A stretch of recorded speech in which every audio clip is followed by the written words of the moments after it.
bi ame sibiri la octobre kalo kilita ani shekin samba flamuga ani turu foli bi awe faw sigoro la amnu be kan laje mali kono mali ko kayo bismillah nga bido ko frontier ko foni o keneka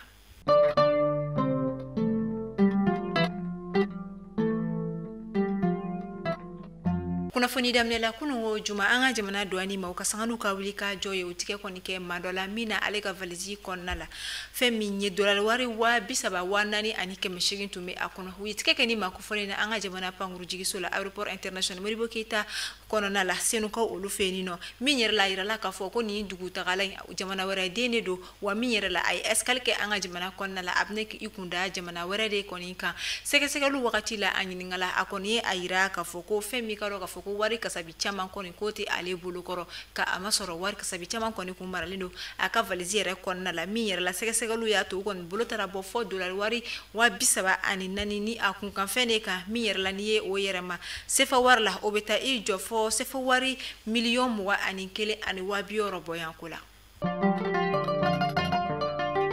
anga jamana koren fanfela ofe gauka olufe ni no ka adam ne octobre kalo kle muga ani flala samba flamuga ani nduru femi sanumbo yuruku sirafe o koni mina dabla pew gaw marabulu o konna la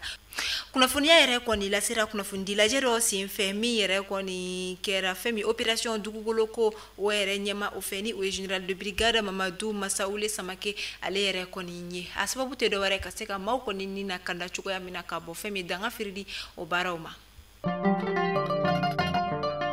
farikulo nyana jebina kuka kasangani kan 2025 mimina ke Maroko ko ulufeno okama anga jamana AJSM ni we association des journalistes sportifs du Mali ni we anga jamana journaliste kuna fundila munuka bara beno farikulo nyana jema oluka je kuluko ni femi karo ka fosigi bake mimeke ukwa sigita kota anisa banayi minyere la ukumara fenkani obeta like coupe AJSM interservice de la CAN okonita kudurna ko nyoma minyere kwa nasa o kanina femi karo ka fo journaliste munume blakata keneka nuwi bara bawke ni jonjo meta gaji uma okama ukoni yestige ka masala ukanyina ta bara ukechoko ka miyere la bara obala le nundu la kasangani sibiro temeni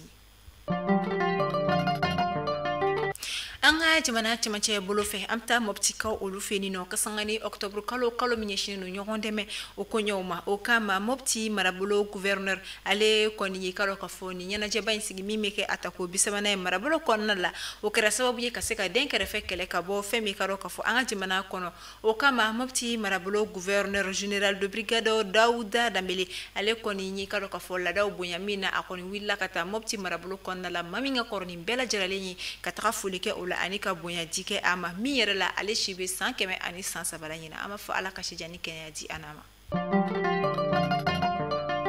bangida dugu dura sama ko jibugu bale temu do finana di lamba sakala oni adafe dugu ni ube segu barabolo konna la ni dugu damadama koni be dekun konna la bika asabu koni keni lakana balia walma basiki balia mi yere koni tika ke ba makache wala tigla mo fe nga dugu dendo were fe mi yere la abeka ke donso de fe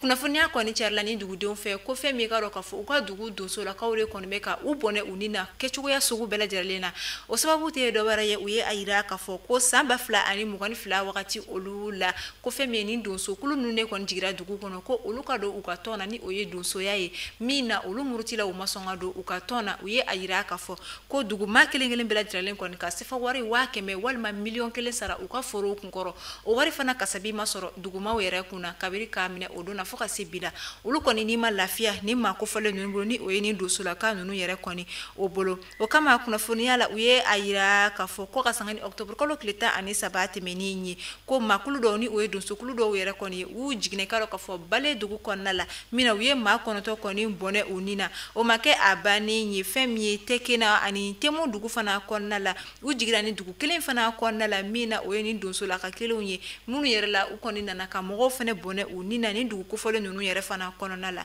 o kama ko be wele da kan koni blakata marabulu nyama ani jamana nyama ma uka u kofle olu fana na ko chendo jamana nyama obe bara la wa ube uka bara koni do uye ko nga ku kofle olu fana na kadaka olu be ka faga ute ka faga ba magachi wele tigira ma ofenga obe ka faga uka dugu doso la kawdi fe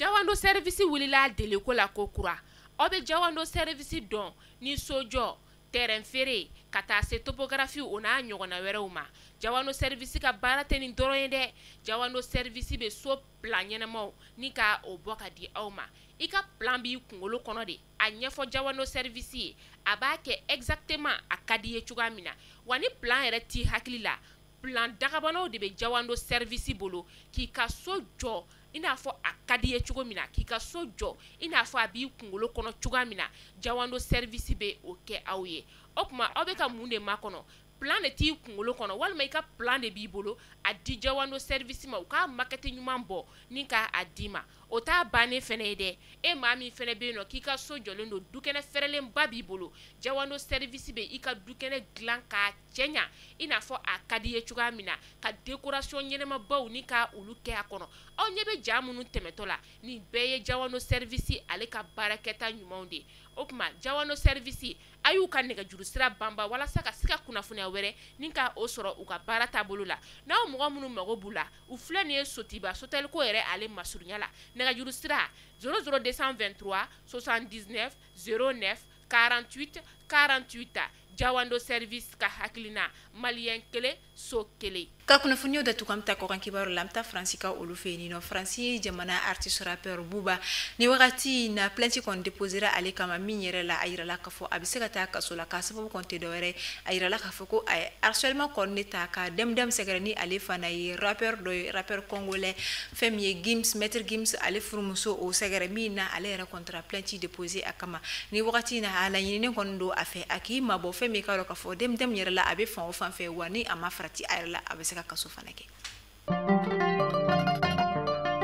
Mali kunnafoni bɔlɔlɔ sira la jabagaw ne bɛ dan sigi aw ka bi dɔgɔkun fila cɛ kunnafoniyaw la aw ni ce a ka lamɛnliko ɲuman na